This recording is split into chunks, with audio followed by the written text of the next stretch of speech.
Okay, this is Ron Sokoloff, Management 660, Team Menehune, Mark Strat, and we'll begin with a little bit of an introduction here.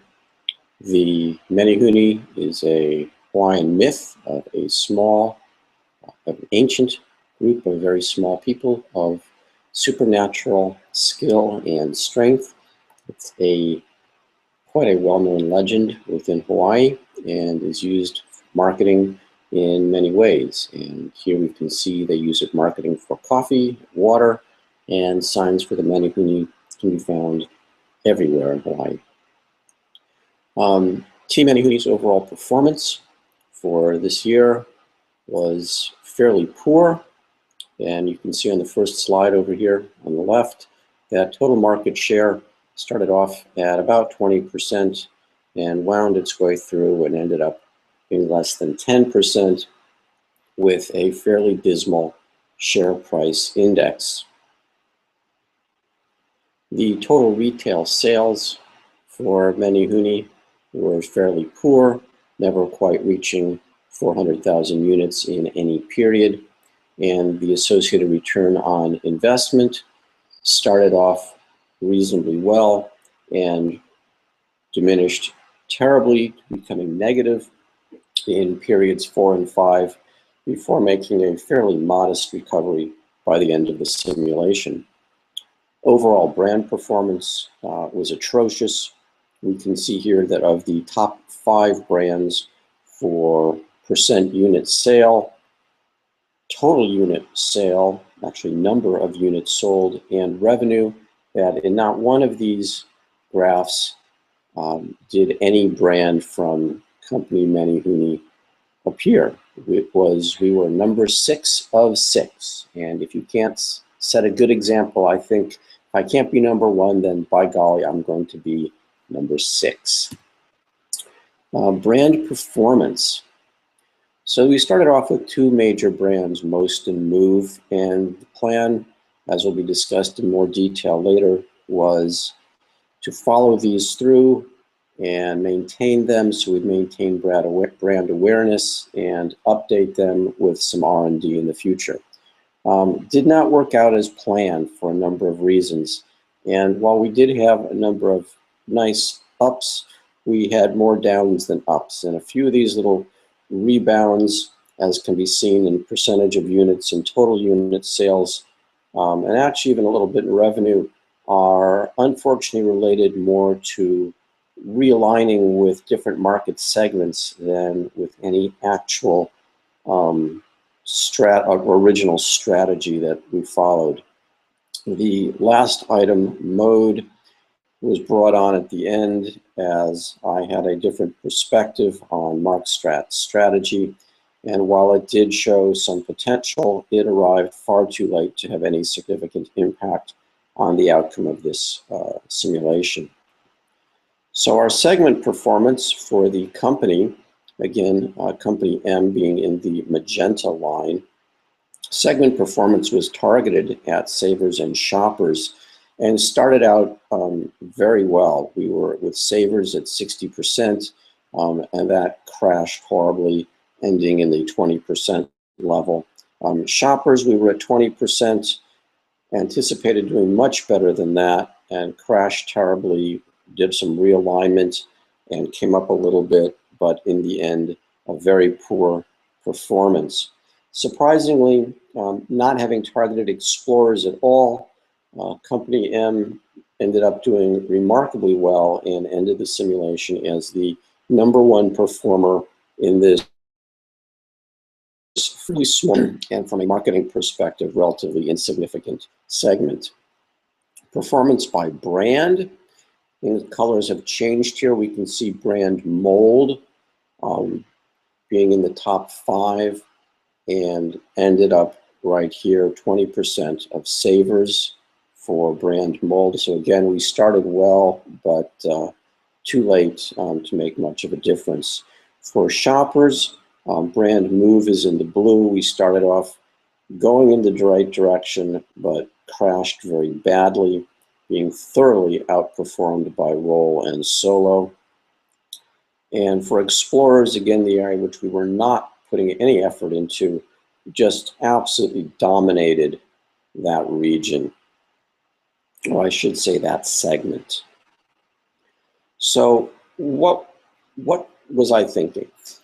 Before I began this simulation, I realized, first of all, I would not be able to do this as a group simulation. My professional and personal life simply was not going to allow this to be fair to the other participants, and I felt that I needed to do this on my own. And so I sat down and did quite a bit of research on MarkStrat, both online and carefully going through the manual. And once I learned that Vodites weren't going to be part of this project, it seemed like this was something I could handle. So reviewing the data, it became pretty evident that the shopper and the saver segments, we're going to start very modestly, but in the end, we're going to really dominate. And that the majority of the profitability in this simulation would really occur in the last 3 periods. That is 6, 7, and 8. There seemed to be no reason to chase after the lower performing ones. I didn't know exactly how poorly performing they would be doing in the end.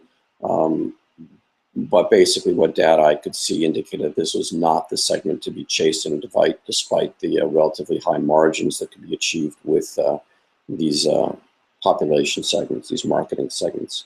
So that was the plan. I was going to go after shoppers and savers.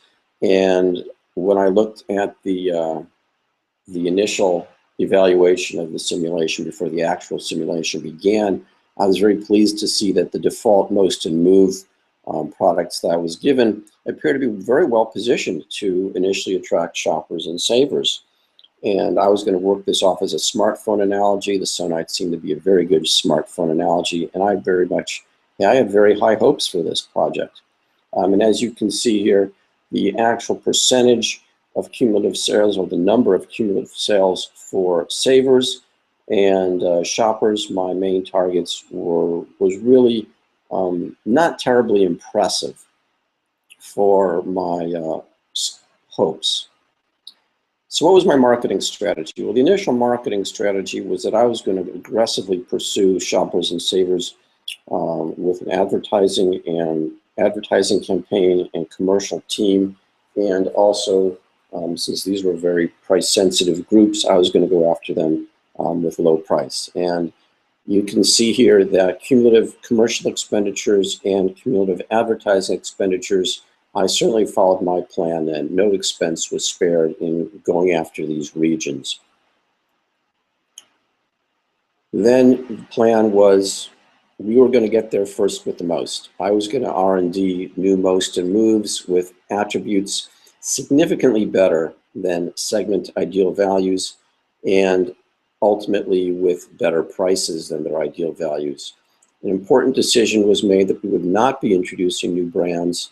It was very important to maintain brand awareness, and we were just going to simply modify the existing brands. This would also give us some price benefit with decreasing base cost in the future.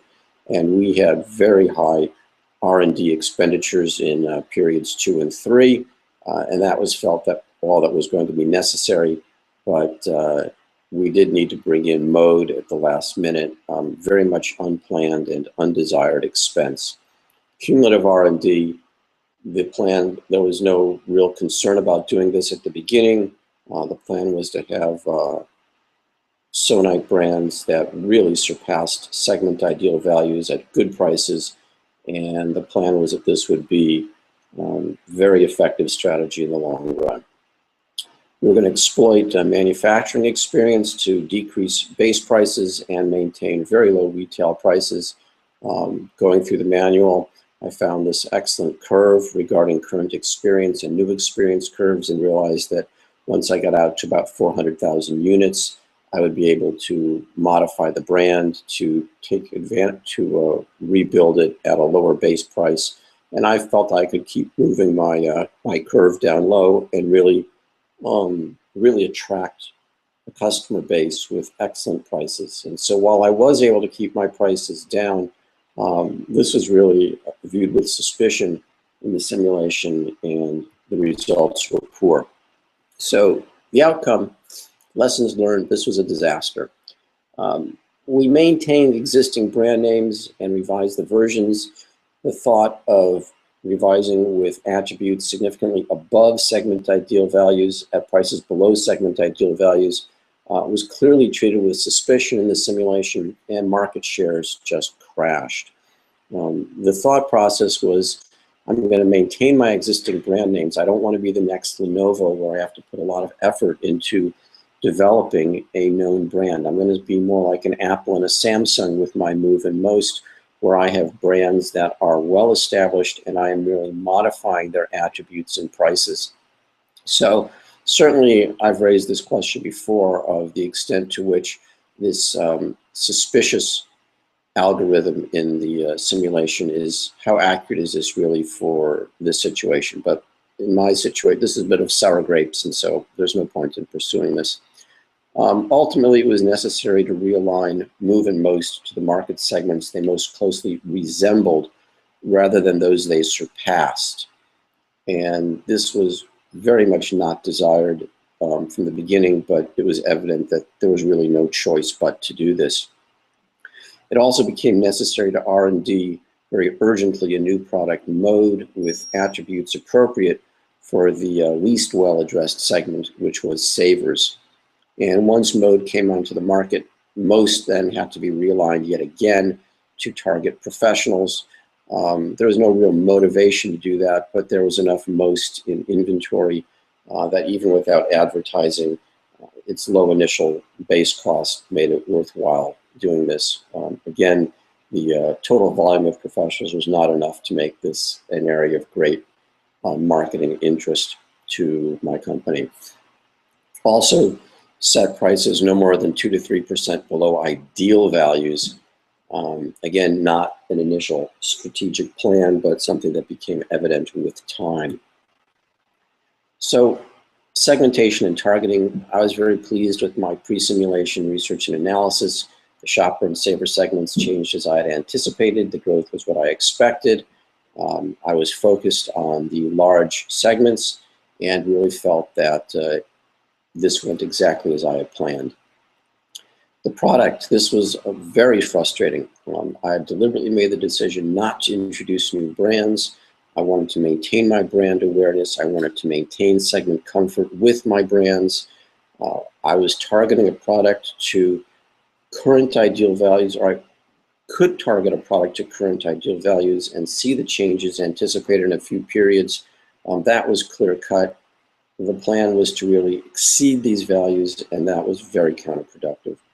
And frankly, the degree to which a high quality version of a brand that had been in existence from period one, the extent to which this was decimated, well, again, sour grapes, but it does seem a bit excessive. So price. Low prices absolutely did not have the anticipated effect. Often, typically, were actually very counterproductive.